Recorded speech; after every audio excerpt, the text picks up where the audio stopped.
Bonjour et bienvenue sur Isobourse. Vendredi 8 mai 2020, l'indice CAC 40 a terminé la semaine sur une baisse hebdomadaire de 0,5% à 4549 points, portant sa perte à 23,9% sur l'année 2020. Alors le CAC 40 est resté sur ses gardes cette semaine, parvenant tout de même à effacer une bonne partie de la forte baisse de lundi. Alors que le déconfinement progressif des Français débutera lundi 11 mai 2020, les investisseurs vont devoir quant à eux continuer à privilégier la prudence à moyen terme, l'indice CAC 40 évoluant toujours au sein d'une tendance défavorable depuis le croisement baissier des cours de pression Isobourse 5 et 20 mois, validé fin février 2020. À court terme, la courbe de pression Isobourse 5 semaines a stoppé sa baisse, mais elle évolue toujours au-dessous de la courbe 20 semaines depuis fin janvier 2020.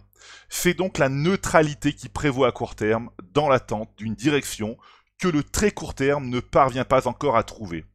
En effet, à très court terme, les courbes de pression Isobourse 5 et 20 jours restent enchevêtrées depuis fin mars 2020, mais en raison de la proximité des courbes de pression Isobourse 20 et 50 jours, le dénouement pourrait prochainement avoir lieu.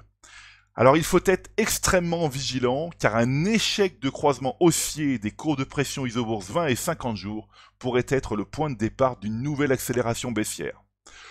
Le grand gagnant de cette période inédite de confinement est indéniablement l'indice Nasdaq qui est repassé en territoire positif sur l'année 2020.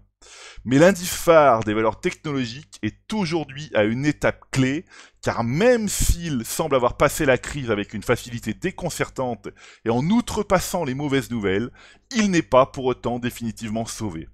En effet, l'indice Nasdaq doit maintenant concrétiser un événement majeur pour retrouver son orientation positive à moyen terme. Il s'agit du croisement des courbes de pression Isobourse 5 et 20 mois, ici, qui est à proximité.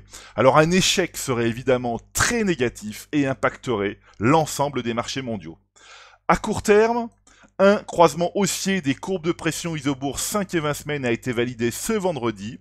Alors sauf s'il est invalidé la semaine prochaine, ce signal pourrait permettre à l'indice Nasdaq Composite d'aller tester les prix d'avant-crise autour de 9500 points. Alors pour comprendre la résilience du Nasdaq, il suffit de passer les actions de l'indice Nasdaq 100 au crible du consensus Isobourse pour vérifier que le crack de mars 2020 n'a pas inversé la tendance haussière moyen terme sur un quart des valeurs.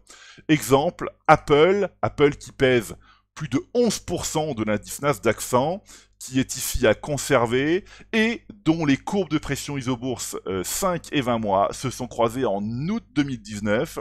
Elles ne se sont jamais recroisées à la baisse, plus 50% de gains depuis.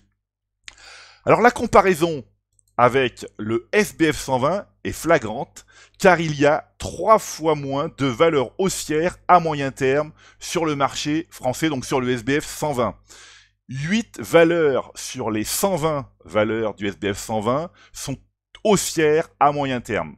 Alors ici, on peut prendre l'exemple de Biomérieux, dont le signal positif a été validé en juillet 2019, plus 58% de gains depuis.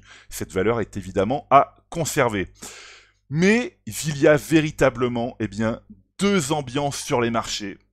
Le Nasdaq d'un côté, le marché français de l'autre côté, le Nasdaq qui repassait positif, le marché français, le CAC 40 qui perd près de 24%, et c'est pour cette raison qu'il faut continuer à privilégier la prudence en restant bien à l'écart des valeurs dont la tendance majeure est baissière, plus d'une centaine de valeurs ici sur le SBF 120. Voilà, donc ici, restons bien à l'écart de ces valeurs, et puis, attendons que les signaux haussiers se manifestent.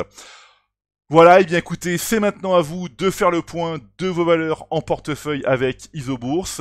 Je vous donne rendez-vous pour ma prochaine chronique et d'ici là, restez avec nous sur Isobourse.